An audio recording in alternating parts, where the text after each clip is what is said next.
Hello বন্ধুরা, অনুরাগের ছোঁয়া ধারাবাহিকের আগামী পর্বগুলোতে আমরা দেখতে পাব চারু যখন তার বিয়ের কার্ডটি দীপাকে দেখাতে যায়, ওটা থেকে রত্না দেবী সূর্যকে কথা শোনাতে থাকে। এরপর দীপা রত্না দেবীকে চুপ করতে বলে, রত্না দেবীকে সূর্য নিয়ে কথা শোনাতে থাকে।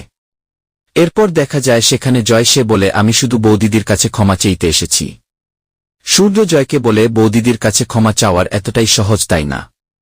তোর বুদিদি তোকে ক্ষমা করলেও আমি তোকে ক্ষমা করব না। এরপর সূর্য তার বেল্টটি কুলে জয়কে মারতে থাকে। দীপা বলে, ওকে কি মারতে মারতে মেরে ফেলবে নাকি? যা অন্যায় হওয়ার আমার সাথে হয়েছে, যার শাস্তি দেওয়ার আমি দিব, আপনি কেন? সূর্য বলে, সে আমার ভাই। সূর্য জয়কে বলে, তুই এটা কেন করেছিলি? জয় বলে, আমি অসহায় হয়ে পড়েছিলাম। সূর্য বলে, অসহায় হয়ে পড়া মানে কি অন্যায়ের সাথে আপোষ করা?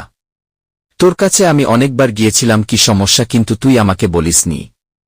তোকে আমি এখন পুলিশের কাছে নিয়ে যাব। এই বলে সূর্য জয়কে নিয়ে সেখান থেকে বেরিয়ে যায়। এইসব দেখে উর্মি জ্ঞান হারিয়ে ফেলে। দীপা দেখতে পেয়ে ছুটে যায় উর্মিকে ধরে।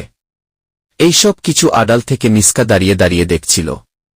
মিসকা মনে মনে বলে, কি অবস্থা সেনগুপ্ত পরিবারের, এরা এই নিয়ে ব্যস্ত থাকুক, আর সেই সুযোগেই আমাকে প্ল্যানটা সাজিয়ে নিতে হবে।